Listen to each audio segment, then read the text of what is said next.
Well, thank you so much for joining me for the second lecture. I want to start by summarizing the main points of what we learned up to now. And of course, the main point that I want to make is the idea that there are different continents of mathematics, and which you can imagine, it's a kind of built from a kind of a jigsaw puzzle. And what are the continents which we are specifically interested in these lectures? They are number theory, harmonic analysis, and geometry. And we have talked a little bit about them. And I have indicated that this man, Robert Langlands, shown here at his office at the Institute for Advanced Study in Princeton, has come up with what is now known as the Langlands Program. About 50 years ago, he wrote a letter to another prominent mathematician, André Weil, in which he outlined his ideas, which you can think of as building a bridge between two continents of mathematics, number theory and harmonic analysis. An interesting detail about Langlands: he speaks many languages. And I don't mean just speak, but fluently. He has written, articles and books in those languages. Apart from his native English, French, German, Russian, and Turkish. Even though he did not speak any languages other than English before he entered college. And, in recent years, I have collaborated with him, and we have exchanged many emails. And he would often write to me in Russian. And he kind of insisted that I would respond in Russian as well. And one day, he sent me a list of authors, Russian authors, that he read in Russian. And I have to say, I felt a little bit embarrassed because I wasn't sure that I have read as much in Russian, my native language, as he has. And I always wondered if this ability to learn different languages and being fluent in those languages maybe has something to do with the fact that he was able to come up with this really surprising and beautiful ideas connecting different subjects of mathematics. So, to set up the Langlands program, I talked about symmetry. And more specifically, I talked about symmetries the way it is realized or manifested in geometry. I talked about the round and square bottles and their symmetries. I talked about the sphere and its symmetry. I have talked about permutation groups.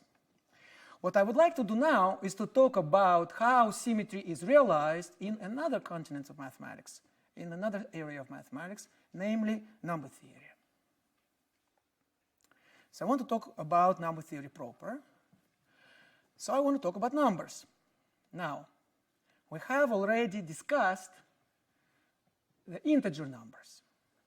Now, oftentimes we call them whole numbers, but mathematicians usually refer to them as integers. And what are they? They are the natural numbers, which we first learned by counting, 1, 2, 3, 4, and so on. Then there is 0. And then there are negative numbers, -1, -2, -3, and so on. And of course, it's a fascinating story of how mathematicians came up with these numbers, especially number 0 is a very mysterious number in some ways, which kind of took humanity many, millennia perhaps, to really come to grips with. Then next we study, when we talk about numbers, of course, integers are the ones which we see and observe and experience in our lives all the time. My phone number is an integer, right? My date of birth, the day of the month and the year are integers. My PIN number I use when I withdraw money from the ATM machine is an integer. Although that may change, I suppose. So, in the future technology, who knows?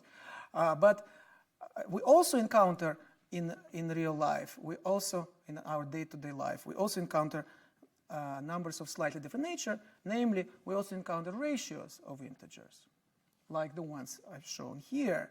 For instance, when we talk about prices, if you have $2.95, that is referring to a rational number, which is 2.95 divided by 100. Right? So this kind of numbers are also quite natural, and we're familiar. They're called rational numbers, by the way, not because they act rationally, but because they are ratios. So it creates a kind of a funny confusion for this terminology. So for many years, for a long time, mathematicians thought that these were all the numbers that we should ever consider. And for instance, Pythagoreans really thought that whatever, the real existing numbers, the real numbers, so to speak, are the fractions, are the rational numbers, and everything else somehow is non-existent. But this is very hard to make such an argument, because actually we encounter numbers which are not rational numbers as well, very quickly. For instance, if we look at the right triangle with two legs of length 1, then the hypotenuse, and this we know from the Pythagoras Theorem, which I already mentioned at the beginning of these lectures, right? So we have 1 squared plus 1 squared should be equal to the hypotenuse squared. And so that's 2. And so then C is a number whose square is 2. And then we invent a symbol, square root. We invent a symbol to indicate what this means. We simply should read it as saying, this is a number such that when we square it, we get 2. It's called square root of 2. And now you can actually prove rather easily that this number cannot be represented as a fraction.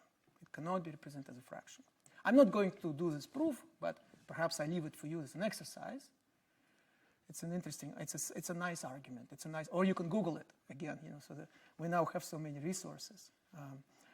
It's a nice exercise. It's a nice argument to see how we deal with numbers like this. But the upshot is that this is not a rational number. It cannot be represented as a ratio. We call such numbers irrational.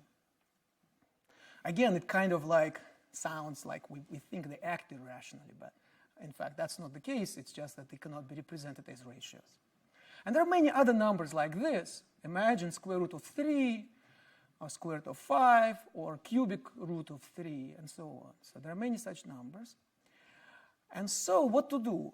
So we encounter these numbers, and they kind of disturb our simple universe of rational numbers. So what to do? And the idea that, and this is in a sense the kind of has been the pattern in mathematics in the last maybe 2,000 years, is a kind of idea of being inclusive. That when we encounter beasts like this, like square root of 2, instead of saying you don't exist, and running away from them, and not accepting them as members of the family of numbers, rather we become more inclusive. We accept them. Say, okay, come join us, and see what happens if you join us. So in this case, what does it mean that the square root of 2, the stranger, would join the family of rational numbers? Well, first of all, if I already have the square root of 2, then I would want to have, so I already have a square root of 2. Then I would want to take twice square root of 2. That would also make sense, right? Why not? So I'm already kind of used to the fact that I can take twice of anything. So why not take twice square root of 2? Or 3 times square root of 2? And so on. I would also want to take 1/2 of square root of 2. Because I already know about fractions. And 1/2 is a natural fraction to take. I would take 1/3 of square root of 2. And so on. So the upshot is that once I introduce square root of 2 into the family of rational numbers, it would be natural to also consider all the numbers of the form p divided by q times square root of 2, where p and q are 2 integers, such as this, or maybe 11/15 times the square root of 2. is that all? Well, it's not quite all, because what about the initial numbers, the original numbers, the rational numbers, such as, m divided by n? They are also out there. So this is what we had to begin with. We had all the fractions from the beginning. We had all the fractions, m divided by n. By the way, when we say m divided by n, we have to remember that if these two numbers have common divisors, then we can cancel them out, right? So for example, if you have, say, m is equal to 10 and n is equal to 15, you can write this as 2 times 5, and this is 3 times 5, and then we can cancel them out and write 2 divided by 3. So that means that a given rational number has many different representations as fractions. The same number, for example, can be represented as 2 over 3 or 10 over 15. Or you can continue like this. But there is always one representation for which these two, which are, by the way, called, as you know, numerator and denominator, have no common divisors. So that would be a kind of a special canonical representation for a rational number. So when I write m over n, we have to remember that fact that actually it's not necessary that these fractions are different for different m and n. Rather, there is a certain equivalence relation between them, that if the numerator and denominator have the same multiple, we can cancel them out. Okay, so initially we have m over n, all of these numbers, with subject to this rule. And now we have numbers like this. We also have numbers p over q times square root of 2. But these are different numbers, you see. These are different. They are never equal to each other. If they were equal to each other,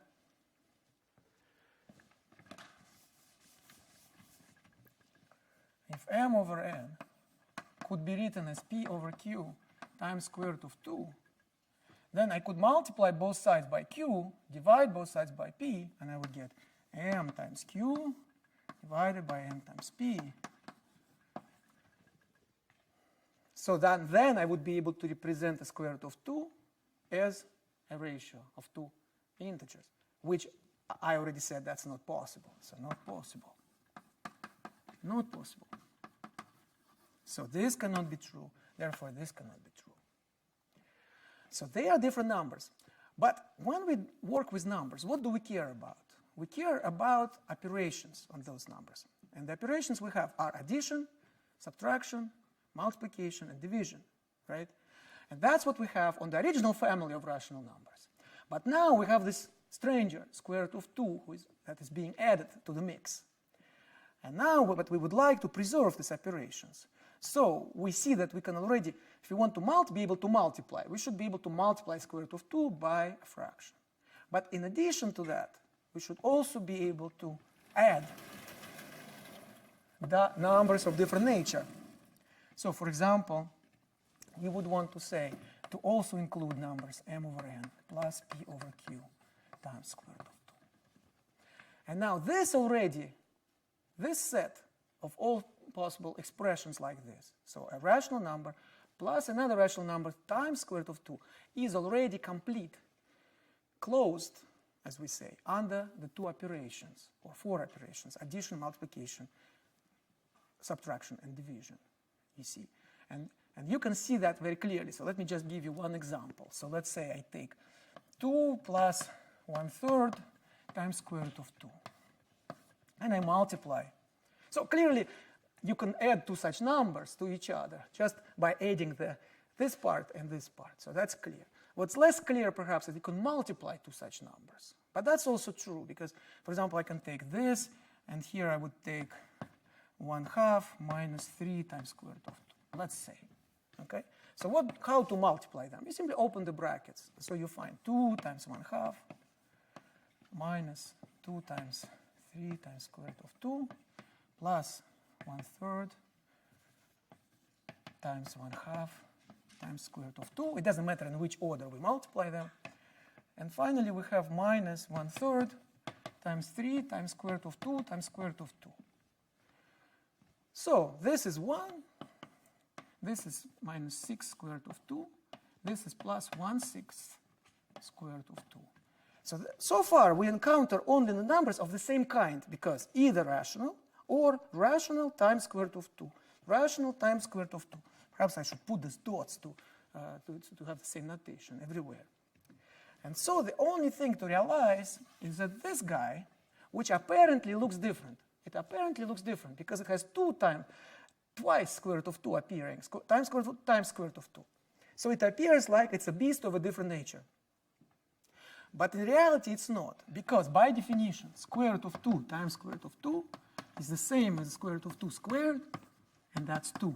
That is the property of this number. Its square is 2. Therefore, this, even though this number looks like it's a different number, it actually isn't. It is actually equal to.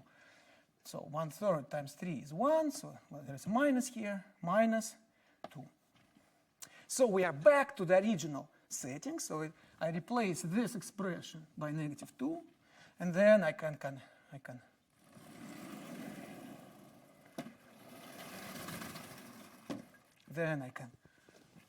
combine the terms, this one with this one, this one with this one, and the result will be -1 plus 1/6 minus 6 times square root of 2. If you want, you can write -1. So this is minus 35 over 36 times square root of 2. Over 6, that's right. Yes.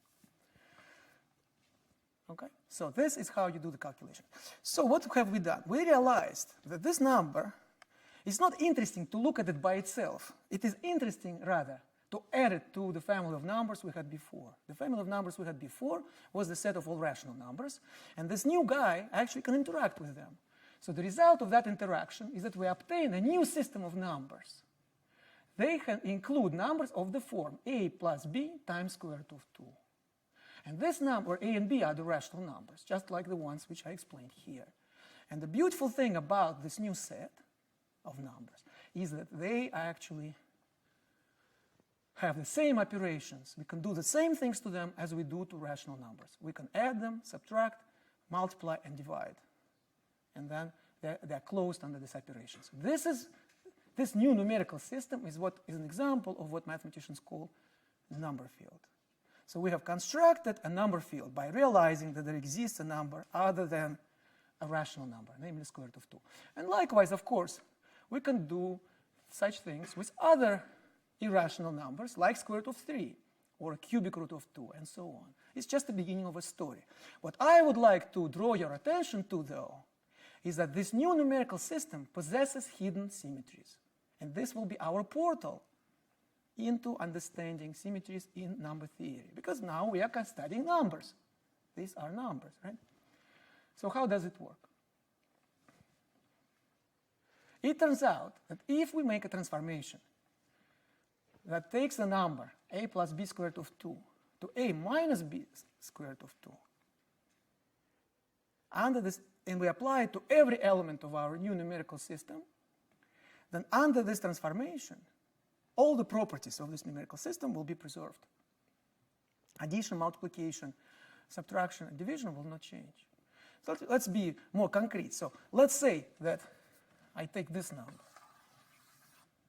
This, by the way, in my general notation, this guy would be a, and this guy, -1.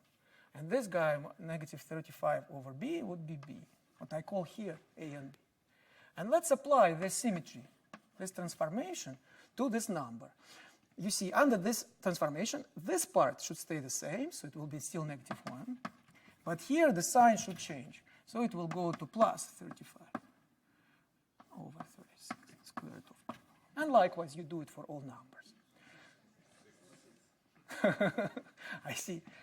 For some reason, I like number 36 today, so thank you. It's always a good idea to put the wrong number on the blackboard, but that's how you know that somebody is listening, so you know. So please correct me in the future as well. Okay. And so you see, now if you apply this transformation one more time, what will happen? So when you apply the first time, the sign goes from plus to minus. If you apply it one more time, the sign will go from minus to plus. So you will get back the original number. You see, it's a flip that you apply it twice, you get back the same thing. If you apply to this number, so apply this number, you get this. If you apply back to this number, you get back this. And this, of course, now looks similar to what we have already looked at before, namely the butterfly, symmetries of the butterfly. In the case of a butterfly, the reason why we say that the butterfly is symmetrical is because we can exchange two wings of the butterfly, you see. And now think of one wing corresponding to plus square root of 2, and the other one corresponding to negative minus square root of 2. So we have exchanging those wings would be like exchanging square root of 2 and negative square root of 2, which is the essence of the symmetry that we have considered. At first, this looks like a simple observation. You have a question, but wait for the microphone.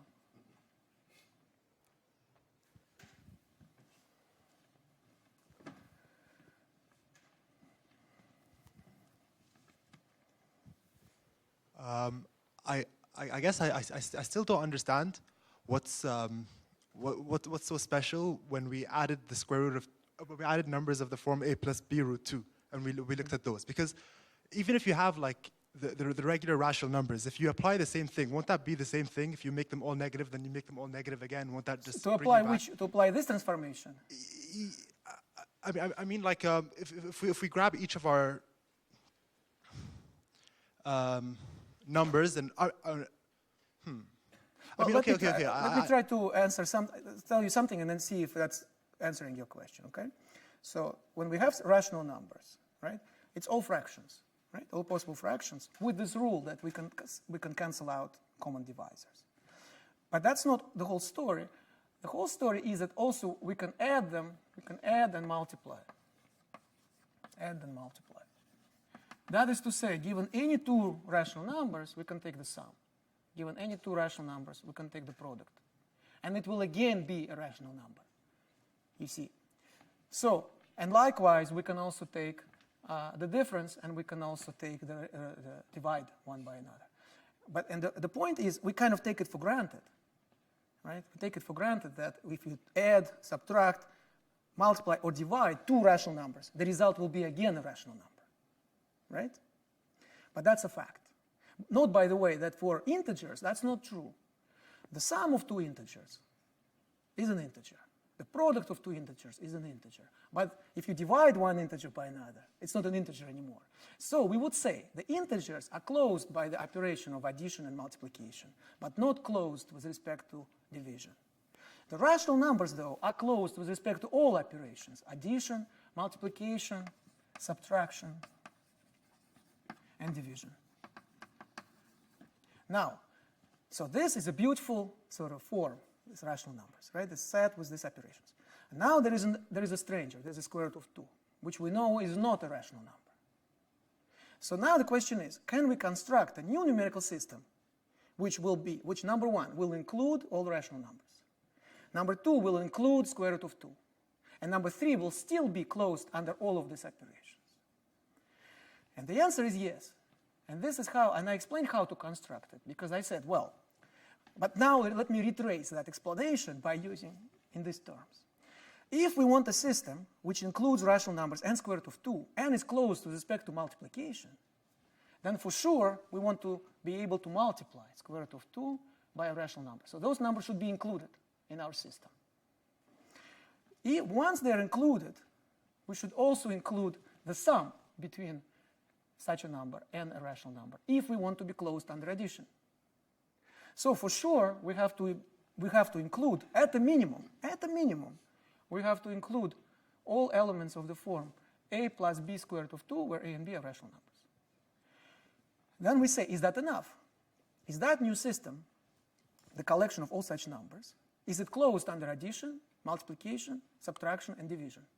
And I have demonstrated that it is closed under addition and multiplication. Well, I have demonstrated it using an example. In the case of multiplication, in the case of addition, it's more or less obvious. In the case of multiplication, I have demonstrated using this example. Subtraction is also obvious. Division, I have not demonstrated. And I want to leave it as an exercise. Okay? But it is true. So my claim is that this new set of numbers possesses the same property as the set of rational numbers. Namely, it is closed under addition, multiplication, subtraction, and division. And such entities, such sets, are called fields. So in this case, we obtain this field out of rational numbers by adjoining square root of 2. Such fields are called number fields. Is that clear now? Okay, great. And so, well, thank you for asking, because sometimes when I explain these things, I might run too quickly over this explanation.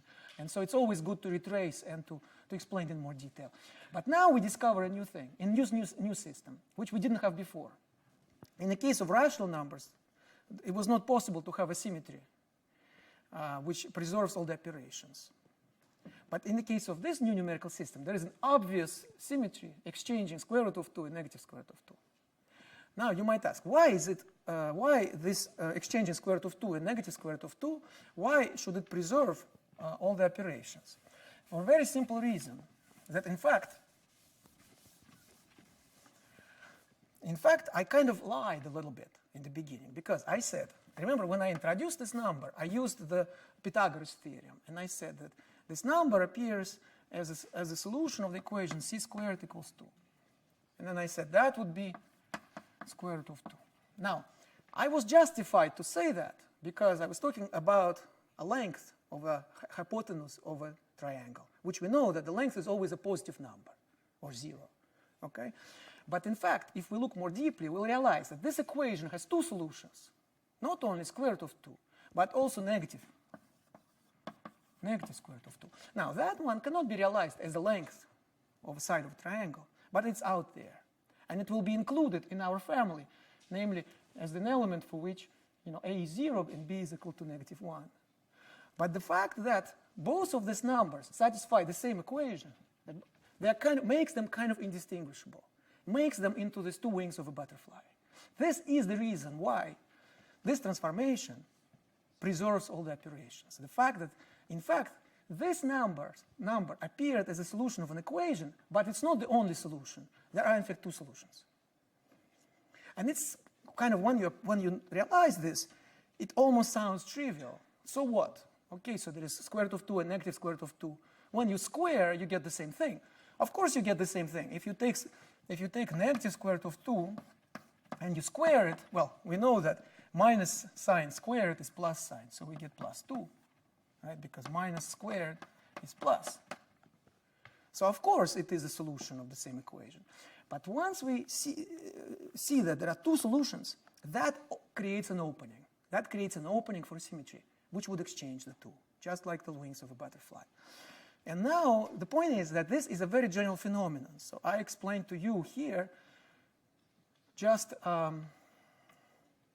one specific example when you have two solutions of an equation, of a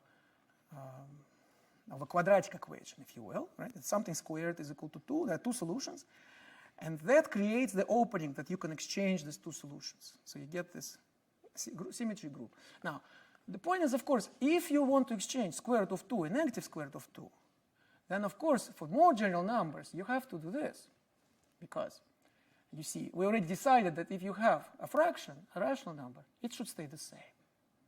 This guy, square root of 2, should become negative square root of 2. So that means there is no choice as to what this operation, this transformation, this symmetry will do to this most general number in our numerical system. It will have to send this guy to this guy, a plus square root of 2, beta, a plus b square root of 2 to a minus b square root of 2. Okay? So, but things become more interesting when we consider more general equations. And this is the main point.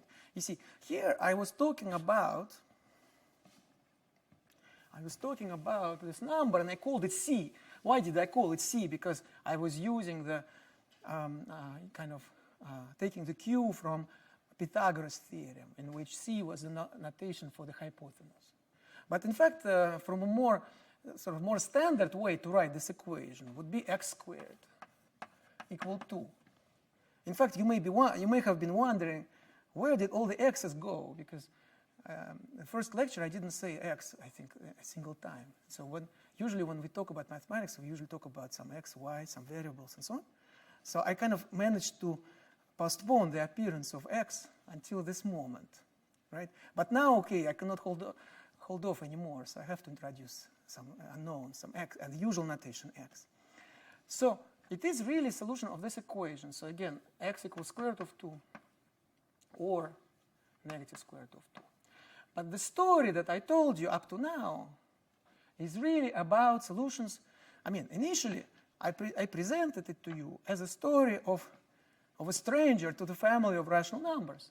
That, you know, you thought that you have encompassed all numbers by looking at the ratios of the fractions. And boom, suddenly, there is a new guy, there is a new member, you know, there is a new guy on the block, and which is not a rational number. So what to do? We want to include that number, so we create a new system, and here we are.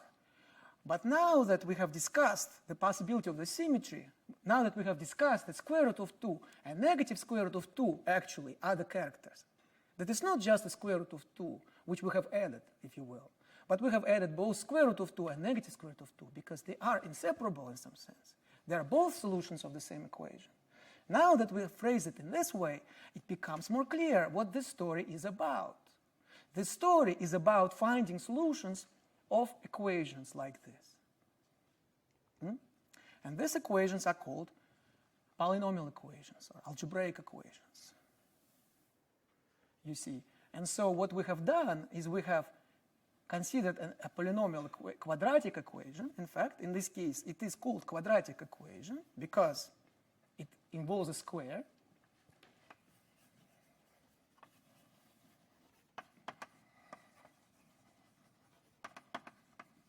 Quadratic equation. The coefficients of the equation are integers. The coefficient in front of x squared is 1. The coefficient in front of, you know, the coefficient, the free term is 2. They're actually integers. But the solutions are not integers, not even rational numbers. And that creates a possibility for introducing a new numerical system, you see. But the initial object of interest really is a quadratic equation. Is that clear? Are there any questions? Okay. Yes? Microphone. Hi. All right.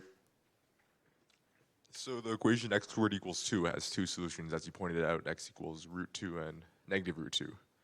Correct. But for the equation x cubed equals to 2, there are 3. There will be 3 solutions. Exactly. Yes. Exactly. And so you are already thinking ahead. What we'll do next, that's right. We will be considering equations of higher order or higher degree, for example, cubic equations and quartic equations. And we will be interested in finding out what kind of solutions these equations have. You see, correct, it's absolutely correct. So you had a question also. Well, you said you were integrating this new guy into this old society, but you're not really embedding him, right? That's right. So I'm integrating, meaning I'm not necessarily co-opting, you know, like right. absorbing. So I'm not absorbing. you wouldn't say square root of 2 lives between 1.4 and 1.5. It's just somewhere. That would be another way. For that, you would need to introduce real numbers, right? And so then it would be a number line and so on. So that's another approach altogether. For now, I'm taking kind of a minimalist approach, where I know for a fact that square root of 2 cannot be written as a fraction. I did not prove this. But all of you can find the proof by yourselves or by Googling it or whatever. So that's a fact, that it's not a Not even a positive or negative number. It's just something. For now, it's not even. Well, yes, correct. So my point is, in fact, that from my point of view, square root of 2 and negative square root of 2 are indistinguishable. They are both solutions of the same equation.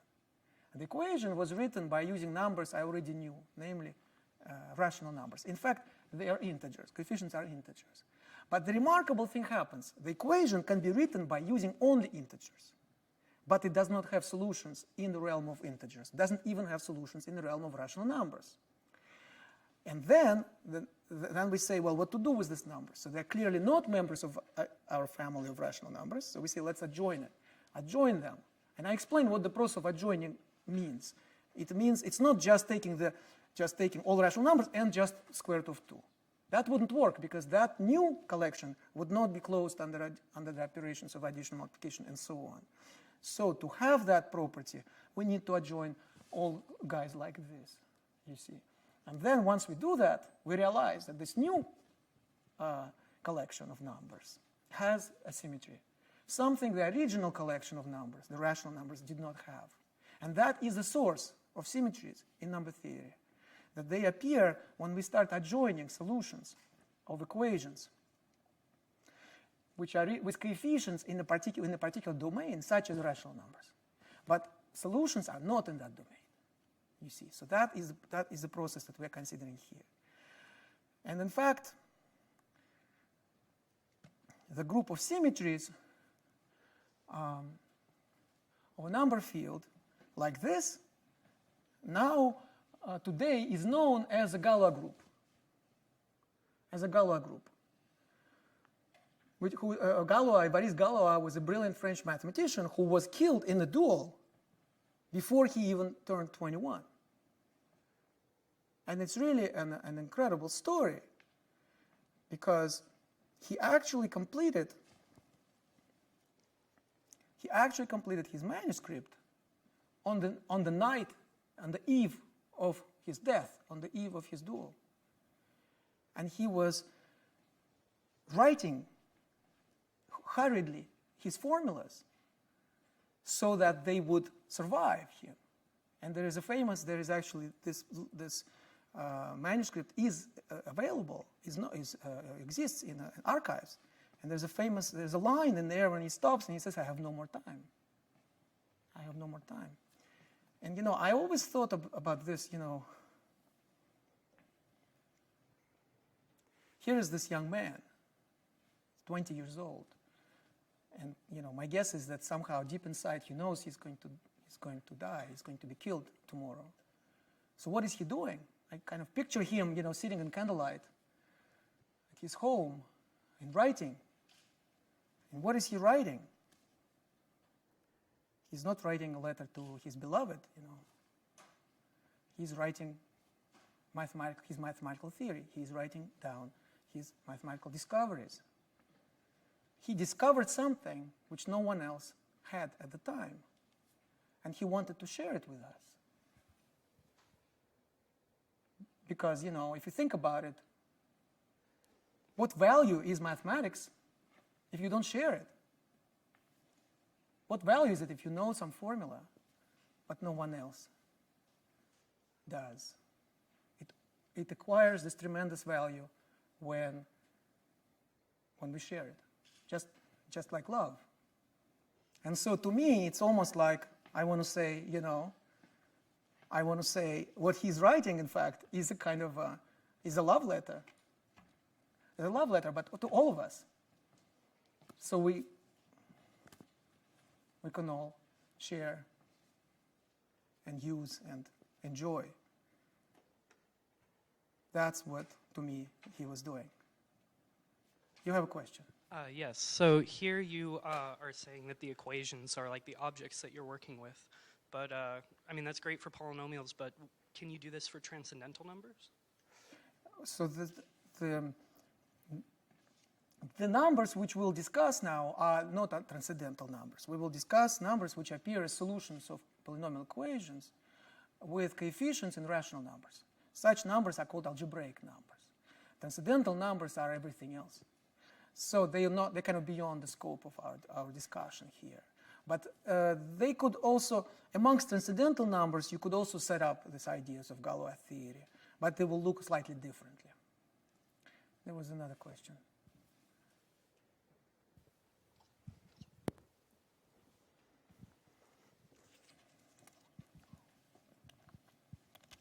All right. So you likened Galois' writing his manuscript the day before his death, yes, as if like a love letter, yes, to humanity. Yes.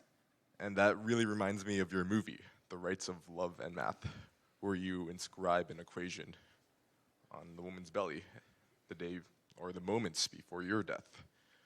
My characters. Would you say yes, your character's death.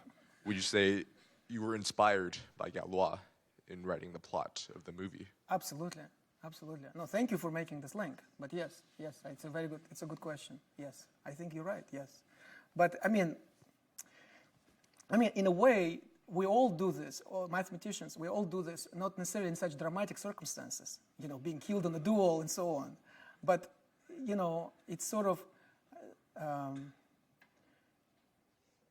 it's really what I find so inspiring about doing mathematics is, those moments when you suddenly come have this insight, this revelation, and you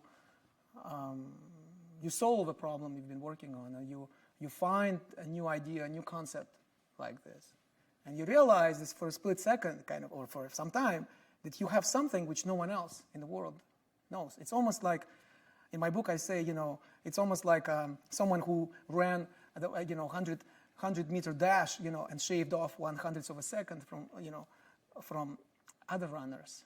So, it's not necessarily that you've done something. You have pushed sort of our abilities, our endless possibilities further, And in the case of mathematics, some of that is very concrete knowledge.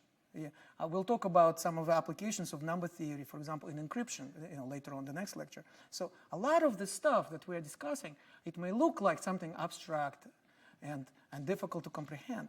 But what we don't realize is that a lot of things in life, which we take for granted, all the technological innovations and things like that, they're based on this mathematics, you see. They're based on this mathematics. For example, obviously, a lot of devices in today's world is based on quantum mechanics. And quantum mechanics would not exist without a deep understanding of complex numbers, which are numbers of the same nature as what we are discussing. So just one example. So it's interesting how, in fact, a lot of this research has this connection to the real world and to our daily lives. But also, I think it's almost this feeling of being able to push the veil over the unknown, that there is this big, like I said from the beginning, it's a kind of, to me, mathematics is this big mystery, this big detective story. Why are these numbers there? Who ordered them? Why is square root of 2 not a rational number? What else is out there? And what are the symmetries of those guys? You see, so that's what motivates us when we do mathematics. Even if we don't, the story for most of us is not necessarily, is more, I would say, more mundane. We wake up in the morning and brush, our teeth, and then get a cup of coffee and get to work. But it is something we push ourselves to do that. We push ourselves, and then we want to share it with others. But perhaps let me continue a little bit, and then we'll take more questions. So we move along. So what Galois did is he actually was able to solve a problem which had remained unsolved for centuries. And that was the question of trying to find solutions of the equations in radicals. Now, radicals not in the sense of the kind of sense in which this word is used in Berkeley, but by radicals, I mean things like square root or cubic root or quartic root or, so any sort of root. Of course, root also has other meanings, right? And so it becomes a little bit, there is a certain clash always between the meanings of words that we use in our daily lives and the meanings that we assign in mathematics. But by square root, so there's a square root of, say, 2, but then there's a cubic root of 2, but and then it could be fourth, but not necessarily of 2, but let's say of 5, and so on. So any nth root of some number, let's call it A, that's called a radical.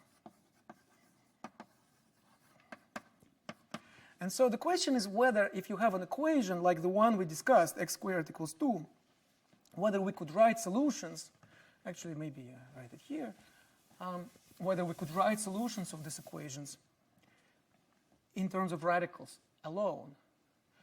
Now, for x squared equals 2, of course we can. The whole point was that the radical, almost we invented this notation, radical, to signify a solution of this equation, as we did for the other one. And at school, we also learn a general formula for solutions of general quadratic equations. So what is a general quadratic equation? It's an equation which would have x squared, x, and a free term with some coefficients. And at school, we learn a formula for the solution. Let's see if I can reproduce it correctly. Minus b plus minus b squared minus 4ac divided by 2a.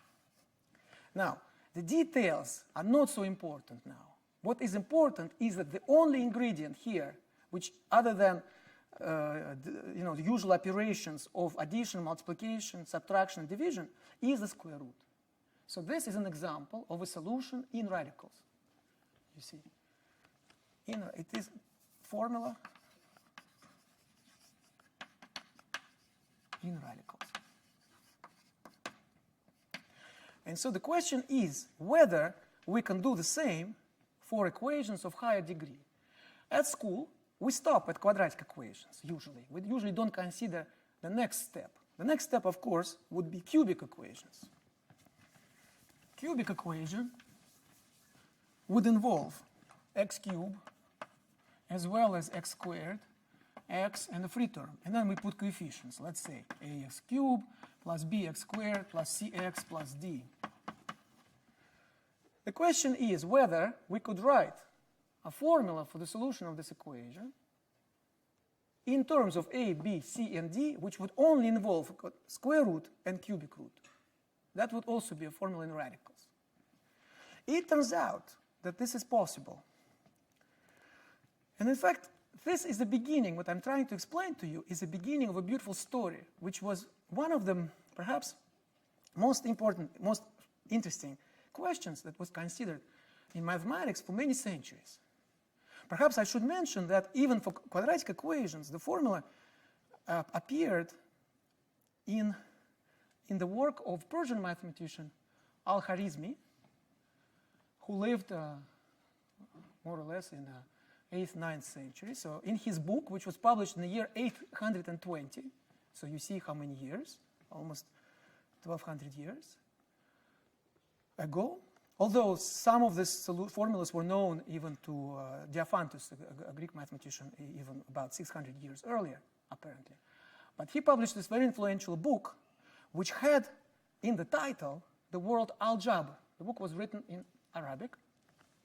This, by the way, is a stamp which was issued for the 1200th anniversary of his birth in the Soviet Union. So it still says SSR, Soviet Union.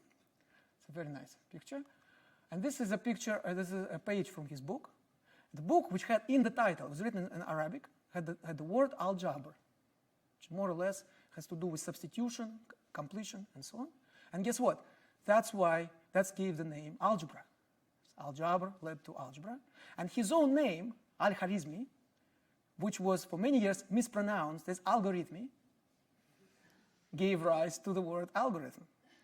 So this guy somehow combined some of the most important concepts that we use today.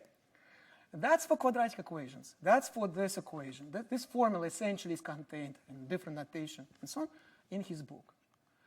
As for the cubic equation, this had to wait for for about 700 years.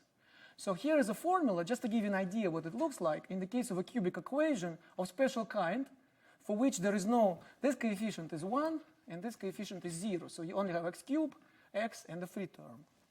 This is a formula, and what matters to me is that it involves the cubic root and the quadratic root, you see.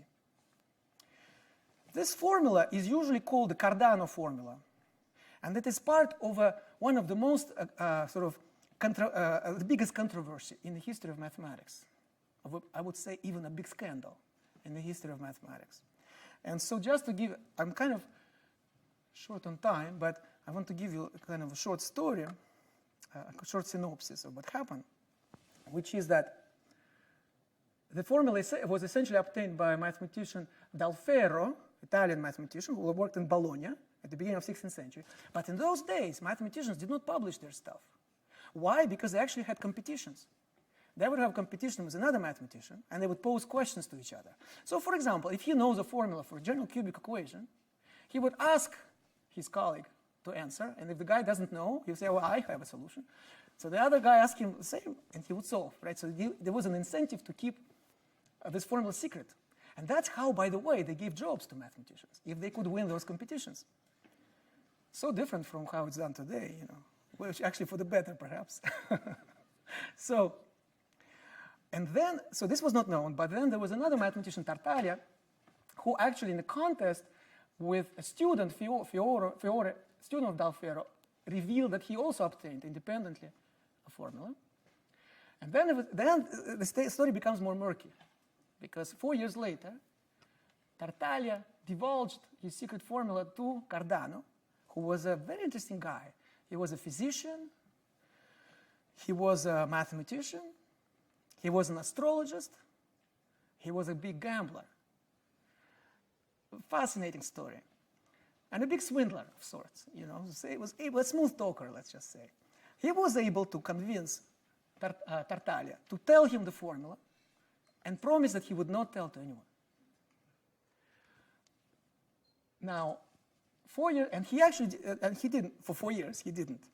But then he found out that, in fact, the formula was first obtained by Dalfero, because he visited Dalfero, Cardano visited Dalfero with his student Ferrari, and learned from Dalfero's son-in-law about Dalfero's formula. So then Cardano said, all bets are off, because I will not be divulging Tartaglia's formula, I would be divulging Dalfero's formula. So soon after that, 2 years later, in 1545, Cardano published his book, which kind of was considered one of the most important books of the Renaissance, and it was called Ars Magna, which means great art, and it was called The Great Art, but the subtitle is The Rules of Algebra. So you see, the Renaissance people understood that the great art and algebra were not so far apart, you know. And so, of course, Tartaglia was livid, and he spent the rest of his life kind of trying to convince others that he was, he did the wrong thing. Although, to Cardano's credit, he did explain the story. He did tell the story of Tartaglia discovering and so on. And so, but the funny thing is, of course, that today this formula is usually referred to as Cardano's formula, even though it should properly be referred as Dalfero or Dalfero Tartaglia. Sometimes it's called Cardano / Tartaglia. Anyway, it's a fascinating story.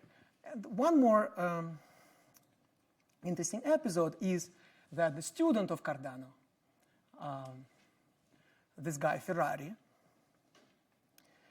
Ludovico Ferrari, was able to discover a formula for the solutions of the quartic equation, the equation of degree 4, also in terms of radicals.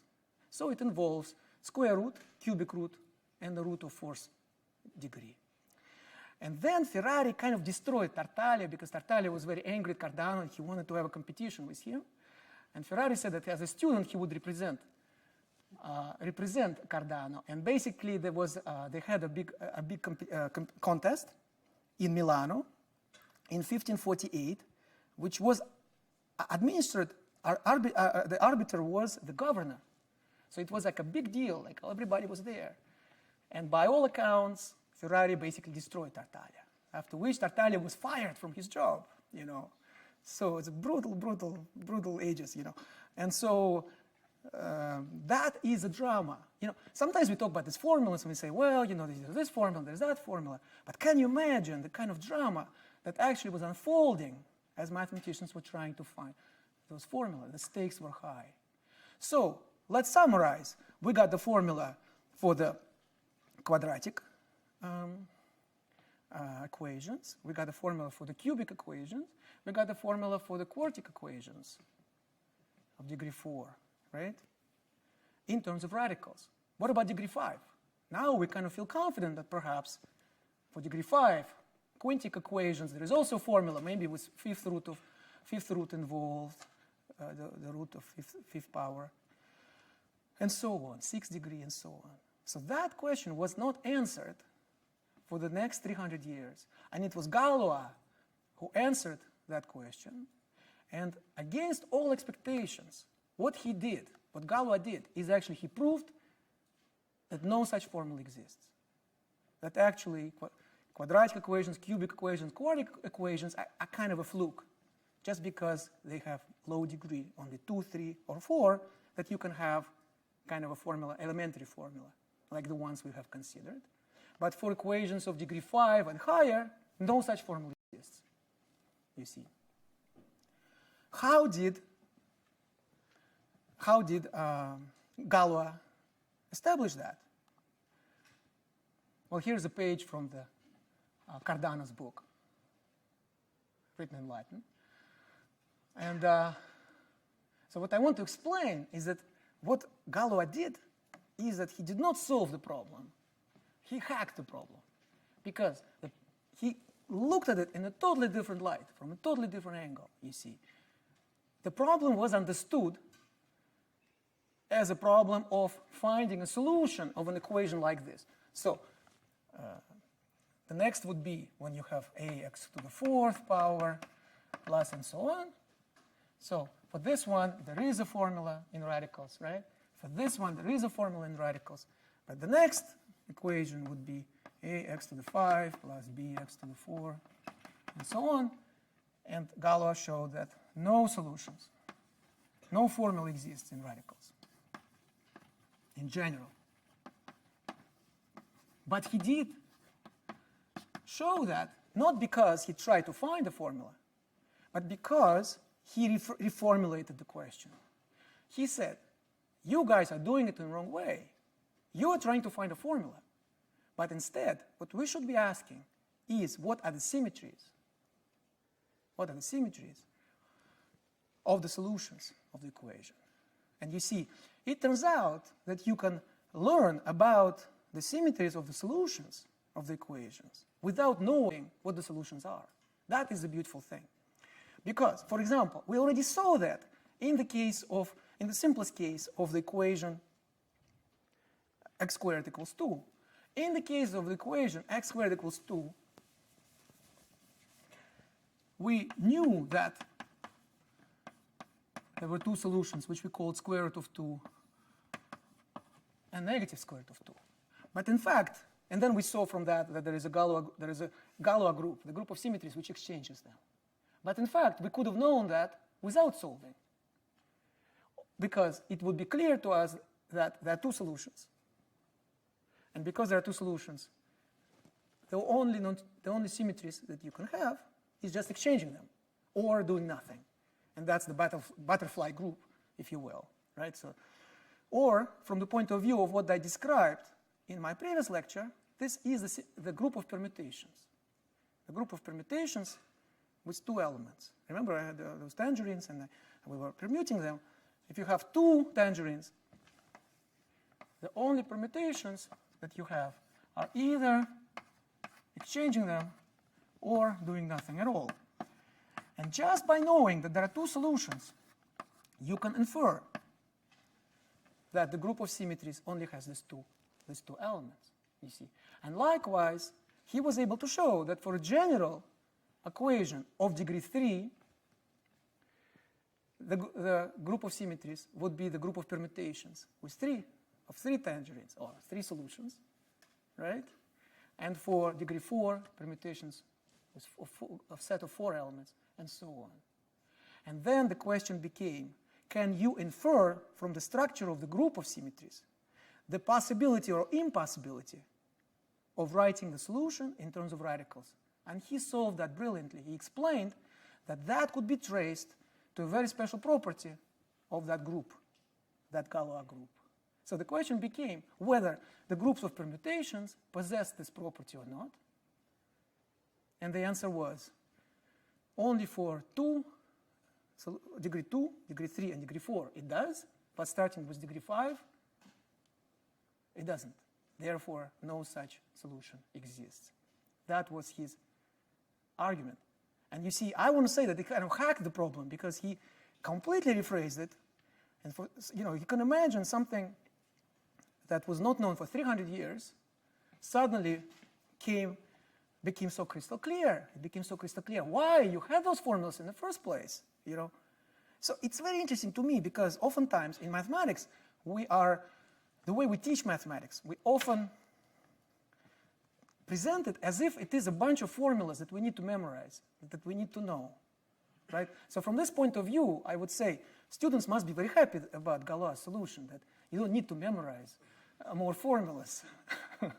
But the truth of the matter is, of course, that mathematics is not about formulas and calculations. Mathematics is about concepts and ideas.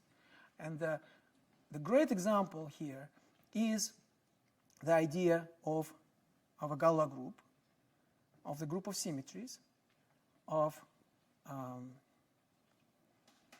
the numerical system which is obtained by adjoining solutions to rational numbers, you see, and then realizing that from the structure of this group, you can tell whether the equation has or does not have a solution in terms of radicals. That was the brilliant solution of Galois. And so, just one example of, so ultimately it all boiled down to studying the group of permutations of a set of 5 elements, namely the 5 solutions of a generic equation of degree 5. An equation of degree n will have n solutions in general, generically. And so you have, so what kind of permutations do you have? Here's one example. And you can count how many there are. I'll just give you the answer, 120. This is 5 factorial, 120 elements. So the first group has for 2 elements, there are that the group has 2 permutations. For 3 elements, it has 6. For 4, it has 24. Still kind of small groups. That's why they have such a simple structure.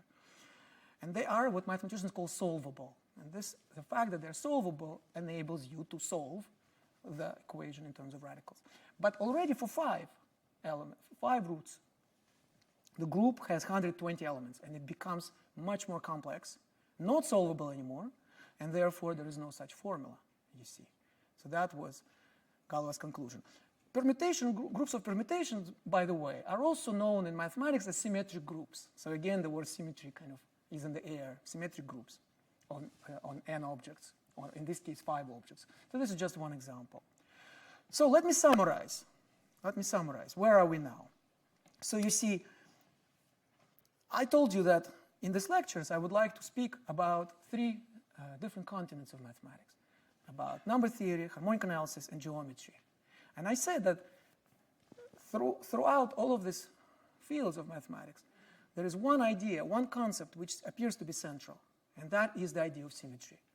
In the first lecture, we discussed how symmetry is realized in geometry. We talked about geometric objects, different transformations of those objects, and how those transformations gave rise to what we called a group of symmetries.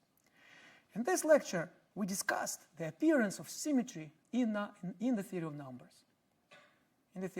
And as you see, that there are some elements here which are kind of similar to what we saw in geometry. For instance, the appearance of these groups of permutation. But also there are some new elements, right? The idea of solving polynomial equations, impossibility of writing formulas of a certain kind. So it's sort of a slightly different flavor. So that's the appearance of symmetry groups in number theory. And next, in the next lecture, we will talk about how Robert Langlands, was able to connect the kind of problems that Galois grappled with so brilliantly, connect them to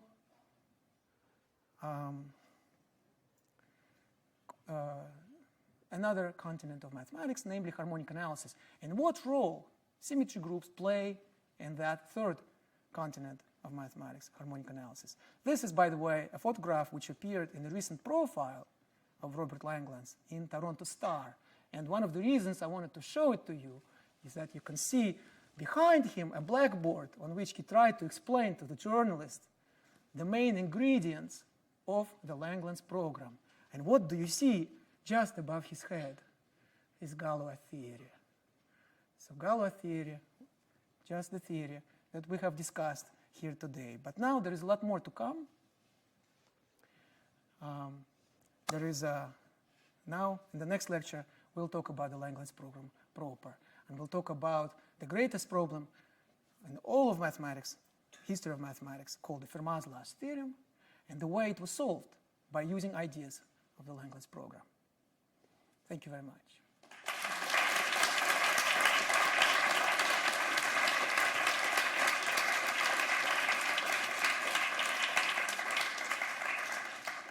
And so now we would like to keep you for a few more minutes. And now, first questions. Yes, first of all, are there any questions? Okay, so we have a bunch of questions over there. All right.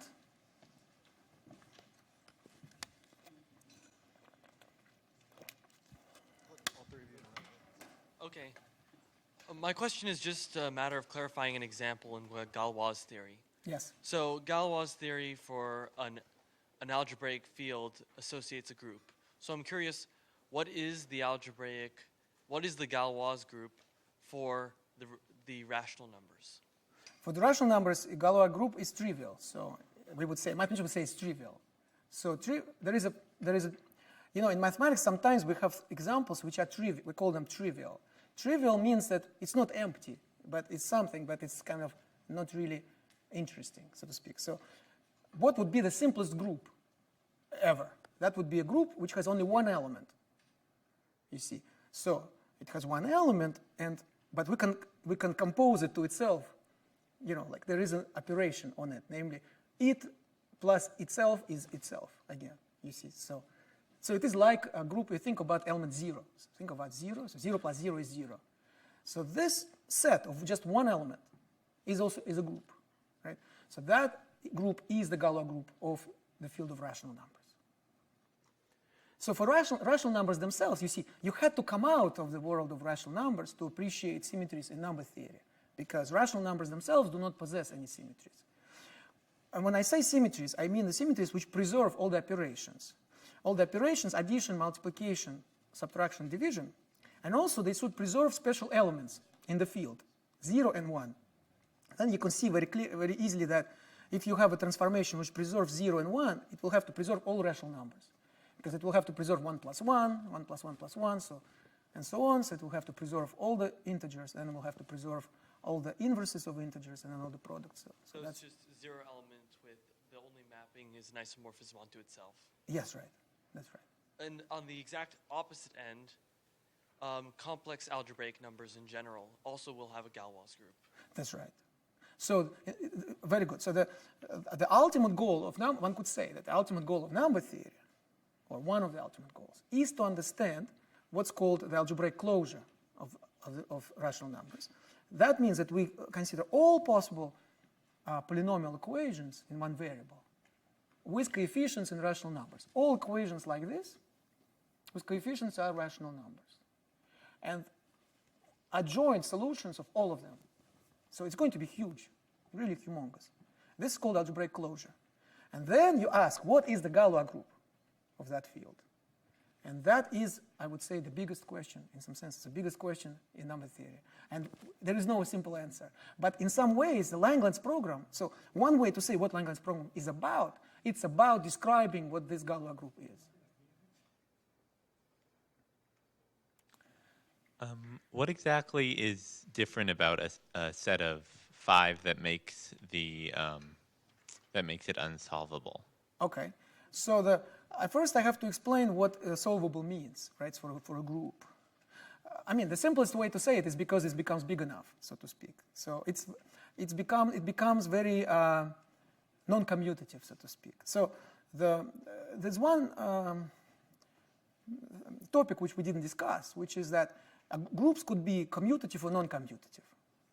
Commutative means that if you have two elements of the group and you add them up, the result will not depend on the order in which you do it. So for example, the circle group which we discussed in the previous lecture, it is commutative because it doesn't matter if I do 30 degrees and then 20 degrees or first 20 degrees and then 30 degrees. In the case of a basketball sphere, there is also the choice of axis. And if I have two symmetries which correspond to different axes, applying the transformations back to back in one order or the other order will lead to two different results. That's called non-commutative. So solvable group is a group which has in some very precise sense, which I probably won't be able to explain, is built from commutative groups. It's kind of built in a very precise sense from commutative groups. A non-solvable group is a group which is very non-commutative, that somehow it cannot even be broken into pieces which are commutative. And so what happens is that the group of permutations on 2 or 3 or 4 objects is solvable. It's not necessarily commutative. Only the first one is commutative, the one on 2 objects. On 3 objects, already non-commutative, but it is solvable. It can be broken into 2 pieces which are commutative. And likewise for 4. But for 5, it cannot be even broken into commutative pieces. So that is a property. And now you may ask why it is important, why this commutativity is essential for writing formulas in radicals. And the reason is simple, is because when you take a radical, it's basically, it's like solving x squared equals 2. So you take a square root and you have a minus square root of 2. So if you would take the cube, you would be multiplying not by minus, by cubic root of 1. And so the group of roots of unity appears, and that group is a so-called cyclic group, and it is commutative. So that's why if you do have a formula in terms of radicals, then it means that your Galois group can be represented as built from commutative groups. So that's more or less the answer. We have probably time for one more. Yes, there is one, okay. I wanted to ask, to what philosophy of mathematics do you subscribe? So would you consider yourself a Platonist, nominalist, or fictionalist? Okay, well, you'll have to wait till the last lecture, because in the last lecture I will disclose that. But I think you might already guess where it's going, right? All right, so, okay, there is one more? Okay, let's do one more, and then we'll do one more, 5 more minutes, and then. Yeah, just one question about Galois. If I remember right, there were no groups back then when Galois was working on that problem. The notion of a group That's right. So he wasn't introduced in the notion of a mathematics. group. That's So right. that makes it even more astonishing that all these theorems weren't in place that we now have about groups and Correct. solvability and stuff. Correct. That's right. So that's a very important point, which is that, in fact, he would be already brilliant if he kind of if the theory of groups existed and he kind of applied it to number theory. But in fact, he himself was forced to formulate groups abstractly, even though they were used by others, but not without sort of like really conceptualizing them. And I should say that, in fact, a few years before Galois, Niels Henrik Abel, great Norwegian mathematician, also showed that there are no solutions in radicals for equations of degree 5 or more. But his proof was not as conceptual as Galois. He did not isolate the concept of Galois group as the central character of the story.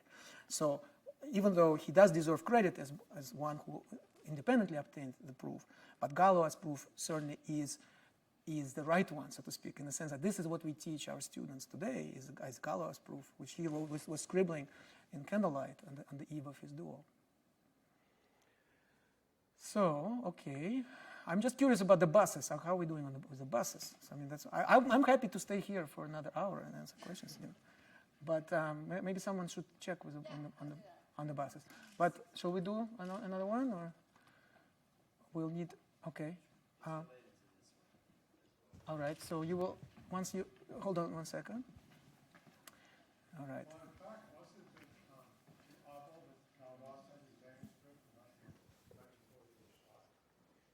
He didn't send it to Abel. He did not send it to Abel. He sent it to his brother, I think.